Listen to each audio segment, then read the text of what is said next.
Welcome back. I've got Olga Skipper on the line. Olga, how are you? Hi, Michael. Thank you for inviting me. I'm very good. Yeah, I'm really looking forward to this conversation. You do some absolutely amazing work. You're just coming back from a bit of travel, so thank you for taking the time to take a break between the laundry and unpacking to be on the show. So, why don't you share a little bit about you, the work you do, and then we'll jump into the conversation.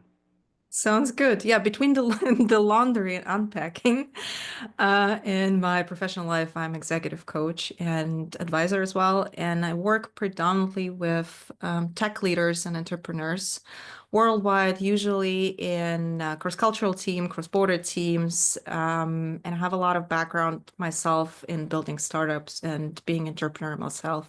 So this is the people I love, I adore, and those are the people I'm helping. It's important work, and I worked in IT back in the dot-com era, and that was absolutely a blast, and also sad when it kind of the bubble burst a little bit. But technology is when we're using it right now. It has been a humongous part of our life, and even now, because it's broken down barriers. It's made the world more connected and more global. And when you have an organization that has employees worldwide, I just think about the impact that that causes. And I'm curious, especially now, over the last, couple of years now, with the talk of AI and all the innovations, and every second there's something new that's being released to do something. And that takes technology, that takes creativity, that takes a lot of resources, people, not just computing power, but just individuals and looking for different ways to find new ways to do things, new efficiencies and things like that. And I think sometimes, that puts a lot of pressure on the tech sector in particular because uh, we always, the people that are non-technical, and those numbers are shrinking, thankfully, but there's still a lot of people that aren't as well versed in it. They don't quite grasp, what it takes in order to create something, whether it's a chatbot or new AI technology or language learning, you name it. There's so many different aspects to it, and a lot of people, unfortunately, in my opinion, anyway, we're so used to this instantaneous gratification that we get that when it takes a little bit of time to roll something out, people get frustrated. And so I'd love to hear your thoughts on that, just on your take on what you're seeing, with your clients and all of that when it comes to AI and some of the challenges that they're facing. It's a very interesting topic because when you say that it takes longer than people actually anticipate, it also means that you need to run really, really fast as an entrepreneur to bring it to the market. And this is the work that is really not seen by, let's call it the general public, right? And if you look at two different coaches working in two different markets, how my work is, for example, very close to what you, Michael, do, is that I work a lot with burnout. And I work a lot with burnout prevention, and I work a lot with burnout post-mortem, let's put it this way, because those people that want to create new technologies, have ideas, they need to run so much faster than standard quote unquote companies, the established ones. Um, Not only in order to just build something, but in order to survive the technology wave, right? Because maybe tomorrow something else comes in and it makes your whole company obsolete. You don't exist anymore, or there's no funding anymore. There's no money to feed the whole system because also, for example, with AI computing, you need a lot of money to invest into hardware. So it's a lot, like I work a lot with people with a lot of pressure on themselves and a lot of going on within themselves, outside of themselves, and balancing that need to create something that is bigger than they, like just their personality, something for all of us to use, and at the same time live a normal life where you have actually relationships and you have okayish health and you maintain sanity in your mind, this is a challenge that they face all the time. Like, how do I run really, really fast at the same time I don't become a tool to what I'm creating? You know, we see that a lot, and you know that people always come to us after they're burned out, not before. They might be approaching it and they're really close to it, and Mm, those are the rarities. Usually, they're coming to us, much like the emergency room. It's like, yeah, I've been feeling sick for 3 months, but I finally just, it finally got to the point where it was like, okay, I got to go to the emergency room to get addressed, and that's how they present to us. And so we get to be ER docs when it comes to burnout, and well, we know how to help them with that too. I'd much rather help them do it before they get there. It's a lot cleaner, but humans love them some procrastination, that is for sure. It's again, I love the analogy and how you said I need to run fast, but I also make sure that I'm not becoming a tool to this system. And uh, it's a challenging thing, and I know you see it a lot, especially with tech. There's other sectors that struggle with it too, but tech in particular, because of the 99.9% uptime and all the other nuances that for some reason somebody along the line agreed to or created that we'll be up 99.9% of the uptime. It's like I kind of want to go hop in a TARDIS and go take that person to the side and say, don't say that. We don't want that. That's almost humanistically impossible. But long story short, I think that, and it sometimes it's counterintuitive with people and leaders, is when you take time for yourself and rest, even though you're like, I got to get this done, I got to get this done. When you take time to rest, then you're re-energized, you have clarity, and then from there, you'll be able to make better, wiser decisions as you're rolling things out, and it helps mitigate the risk of a misstep. And but you said it before too, you're a funding call away or the funding ending call away from, a multi-million dollar business to nothing. And we've seen this, there's a couple stats I share about the Fortune 500 from 2020 or from the year 2000 to now. But the one I want to mention here is all the online companies that were launched in 2020 or so, just 5 years ago, 52% of those companies are gone. And a lot of them were tech startups. And even now, with all of the AI companies I see, and I'm sure you too, get, bombarded with emails from all these different AI apps, bots, LLMs, you name it. There's so many flavors out there, which is good, but much like the dot-com era, I know that the majority of those organizations, maybe 2 years from now, are not going to be around because a lack of money, lack of clarity, a lack of execution, a lack of, just making mistakes along the way because they were stressed and burned out. And you see it all the time. And I want to segue slightly on this is when you have organizations and individuals that are in these types of situations, what are some common things that you coach on, or maybe some things that you see in people that helps them be resilient through these challenging times?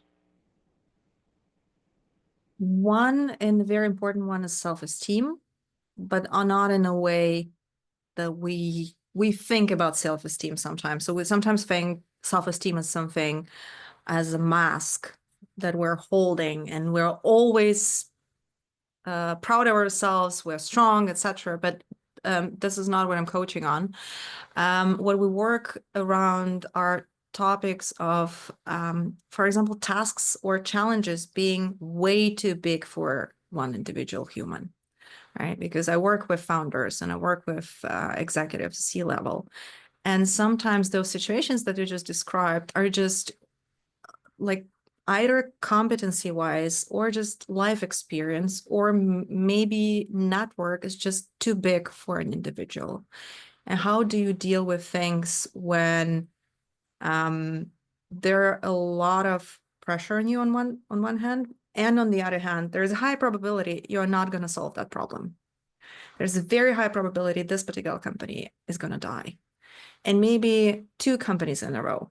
And in different parts of the world, the failure culture is also very different.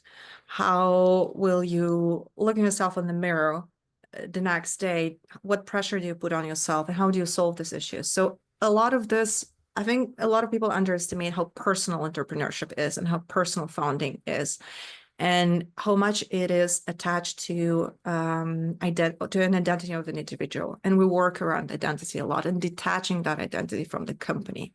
Because if you detach that, or even try to detach certain things, it's much easier to make decisions. It's much easier to also navigate conflicts. It's much easier to find answers in ways, because sometimes when it's way too close to your heart and what's way too close to your skin, even I tend to make quote unquote wrong decisions, or I tend to go in a different direction. So one topic is very important is, how do I keep my own self-esteem while there's a crisis? Maybe the company is going down, maybe there is a conflict within the founding team.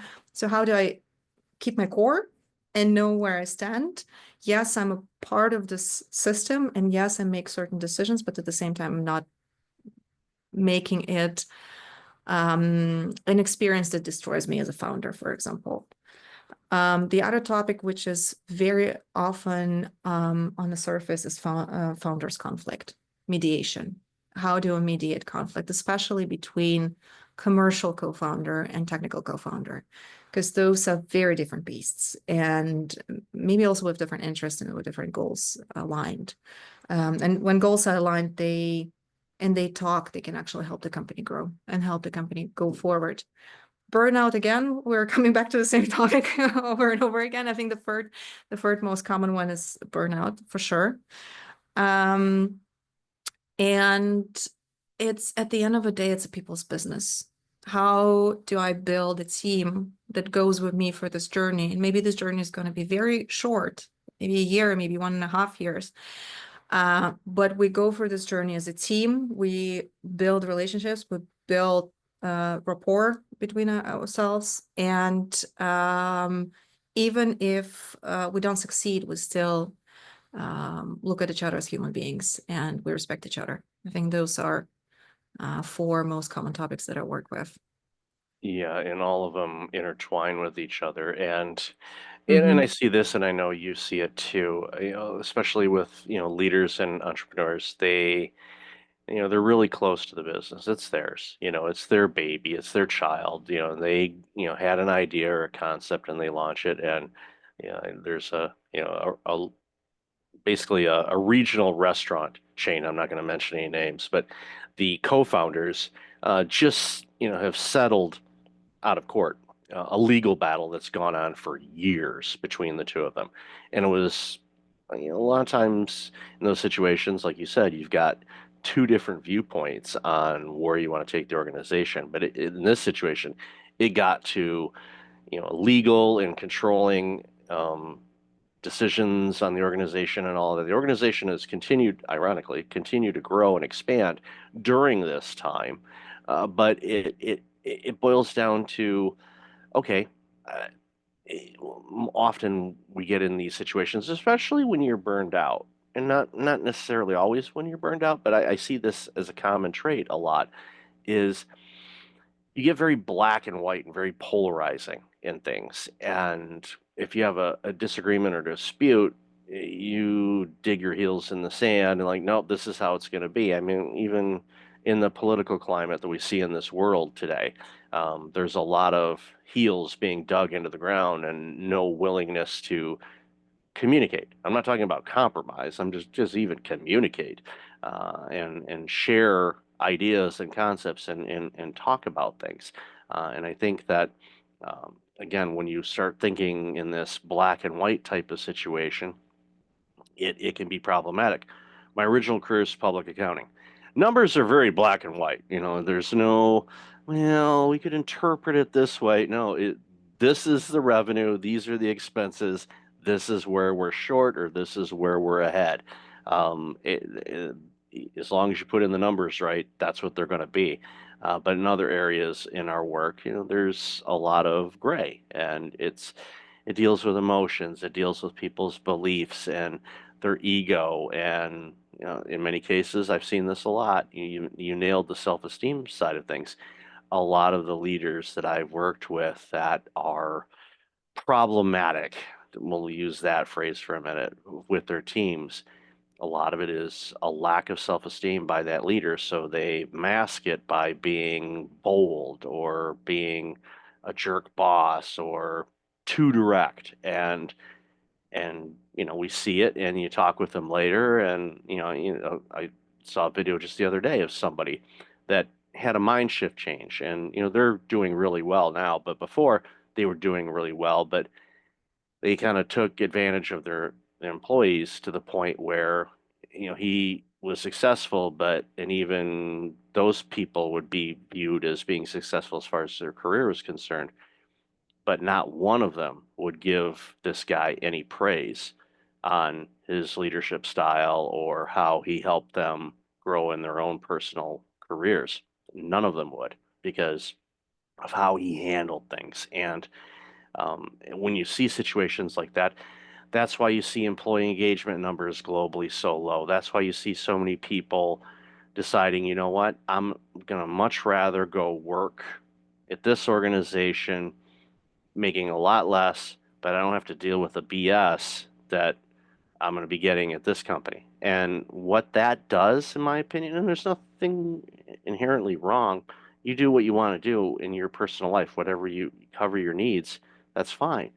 But what upsets me is we lose out on top talent across the globe doing great things because they don't feel that they have the opportunity to, or there's so many restrictions that they're not allowed to thrive and grow. So that robs society of great things.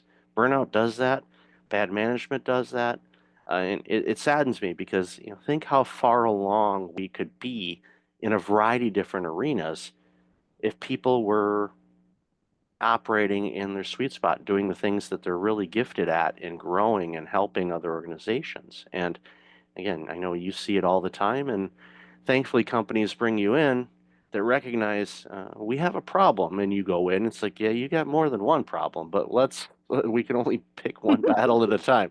Yeah, if a company says we just have one problem, like one problem with like 30 little tentacles kind of spreading out probably, but yeah, we see it all the time. And healthy organizations make better stuff, and I want better stuff, and I know you do too.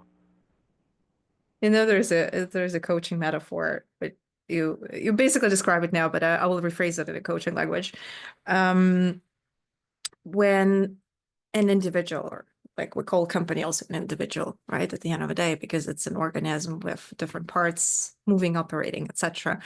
So a client comes in, an individual, a company, etc. A client comes in and says, "Oh, I have this finger, the pinky finger broken," and then the tendency every coach has is to say, yes, and your ears fell off, and your leg is broken as well, and your liver is not working, etc.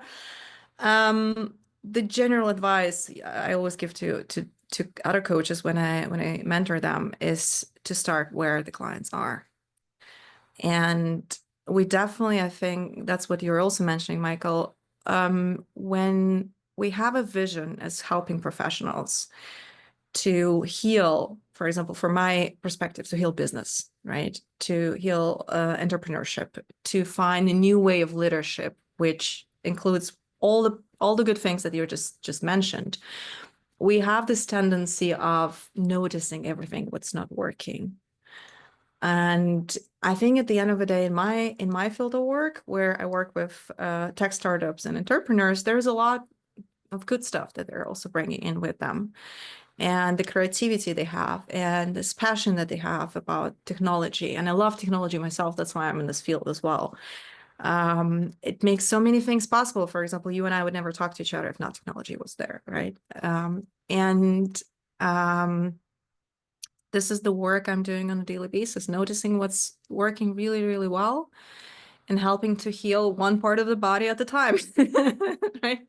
And maybe they recognize there's a second piece of their body that needs to be healed, and there's a third one, and maybe in 2 years they come back and figure something else needs to be there, right? But what inspires me about this journey of my my profession and also the profession you're in is the fact that we're still in the conversation with those companies, in a conversation with those leaders, and there is the way of leading that they are trying to find for themselves as well, because they also believe that people deserve better leaders. People deserve someone who has loving, kind, and also has a kind attitude to other people, and also humility to say, I don't know, thanks. I need to figure them out. Help me out, please. Yeah, and that's a sign of, in my opinion, and yours as well, is a sign of a strong leader is one that knows how to Mm, ask for help and say, I don't know, but we're going to figure this out. And I think that's, you have that in the environment, you've got a fighting chance to not only survive, but thrive and grow and be agile and be one of the 48% of companies that are still here because you mm. are able to do the things that we want you to do. So, Olga, I've loved this conversation. Where can people find out more about you and all this amazing work you're doing? I write a lot on LinkedIn, so you can find me under Olga Skipper. I also write longer version of the same posts on Medium, and definitely reach out to me on LinkedIn and in private messages if you have any questions. I will definitely answer them. Of course, yeah, we'll definitely have that in the show notes. So, Olga, thank you for being you. Love this conversation. Always love talking with people that share the passion of wanting our world to be better. So, thanks again for being on the show. Thank you, Michael.